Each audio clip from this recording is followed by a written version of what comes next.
history of the United States of America. And people will rub their heads and say, why is this going on? It's going on because the United States has changed out of all recognition in the last 40 to 50 years. America's the third non-white. Many people seem to have just been oblivious to the extraordinary demographic transformation of the United States in the last 50 years.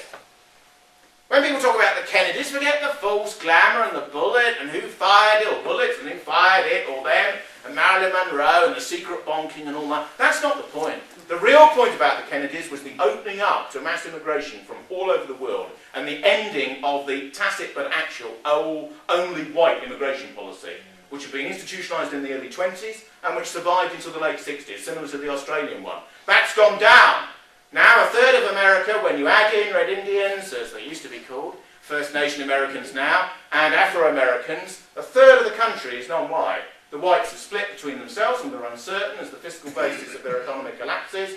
They're dividing pretty equally between the two candidates actually, and the persons of colour make the difference. So unless all the polls are wrong and lots of people are lying to pollsters, which they often do, Obama will win. This will have interesting consequences because he's much less keen on foreign wars. And he's much more keen, as Clinton was to a certain degree, in staying at home.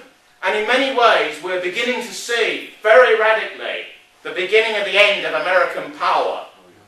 The beginning of the end of their century. If the 20th century was their century, because fascism went down, communism went down, it was left standing, its model was left standing, everything else went down, and the West has been dominated by them for the last 50 years. If they're now going, what are they going to be like in 20 years? They produce very little, they're incredibly in debt, the Chinese control and manipulate most of their debt, and will maybe prevent them fighting wars in the future.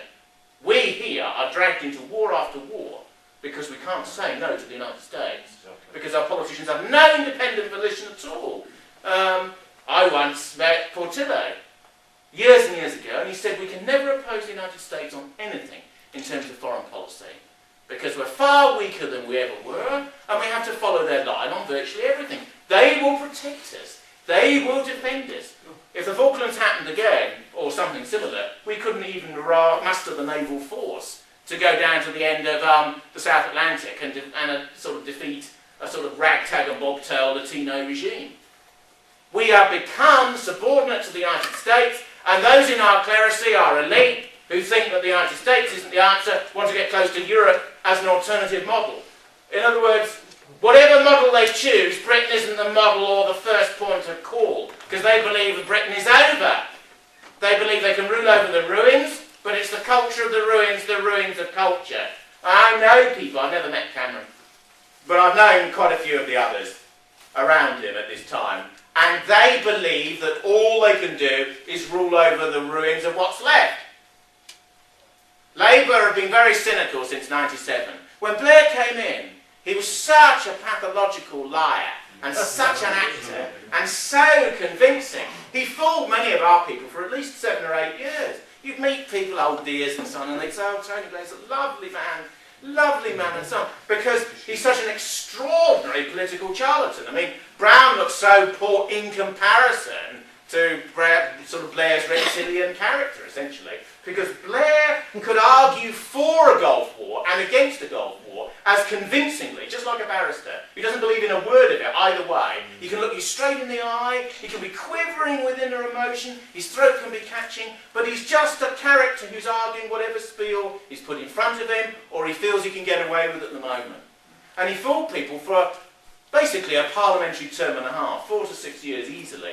It's only the Iraq War that caught him out in egregious whoppers and lies that were so big and so wide and so stinking about we were going to be attacked by Saddam, that he had weapons of mass destruction that he could use in 45 minutes, that we needed to go to war to deal with this unfortunate and apocalyptic eventuality. When in actual fact he had none of these weapons. The sanctions had degraded and destroyed them to such a degree they could weaponize a few shells with a few chemical tips that could only be used inside their own deserts within 45 minutes. In other words, we were lied to and lied to and lied to get us in on a war that the Americans didn't even really need us for.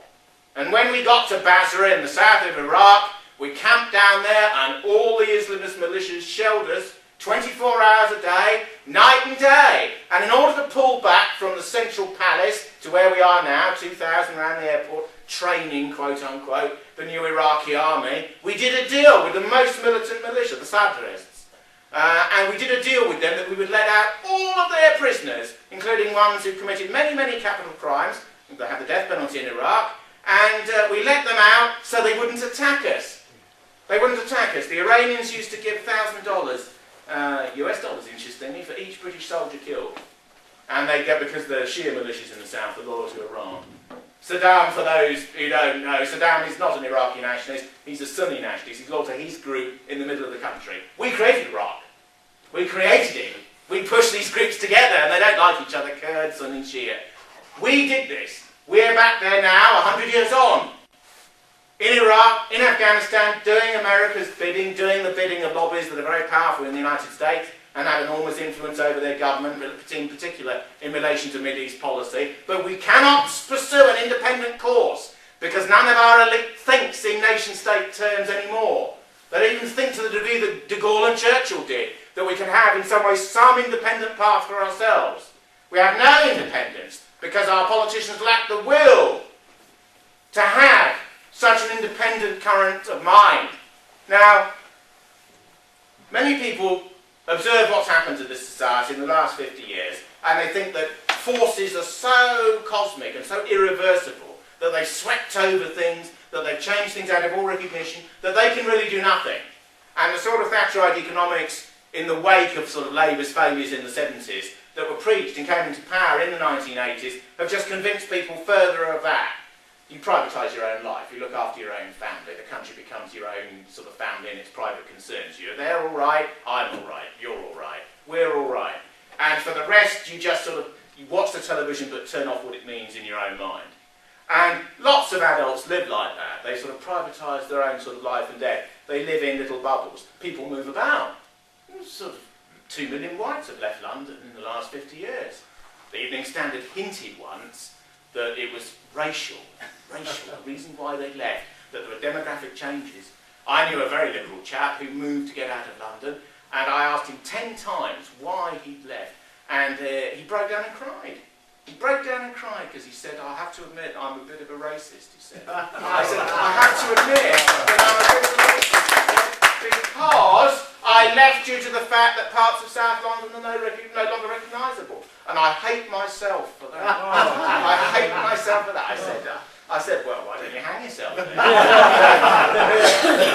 I'm a Nietzschean, you have no mercy. And I said, well, and he said, I wouldn't go that far. Because he's living in a quite nice... We'll do it for him in Sussex.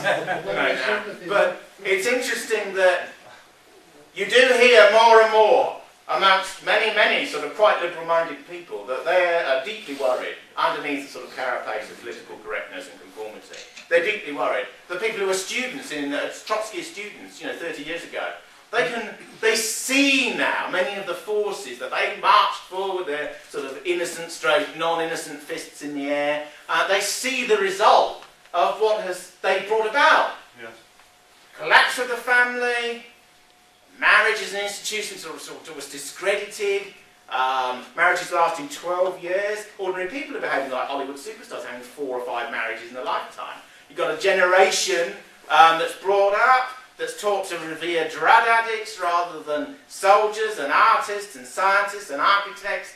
You've got a sort of criminal subculture that's breeding now, that has no respect for anything and is out of control. We had 1/3 of our army in Iraq 3 to 5 years ago, but Blair and Brown don't control the streets of inner Birmingham. No. They don't control the streets of South London on a Saturday night. Lots of people, particularly people say over 50 or over 55, don't go into many of our cities on Thursday, Friday and Saturday night because they're increasingly uncontrollable. Uncontrollable. And the interesting thing is people have got money to get smashed. Many towns in the south in particular, where there's a lot of this trashy money about, in Leeds as well and in other provincial centres, but you see them. It's hard work for 4 days and then they're on drugs for the smash out on the Friday and the Saturday, and the only discipline in their lives, the only methodological thing that gets them out of bed on a certain time is work. Work on the Monday, and then you work through and then the blowout and so on and so on and so on. All of it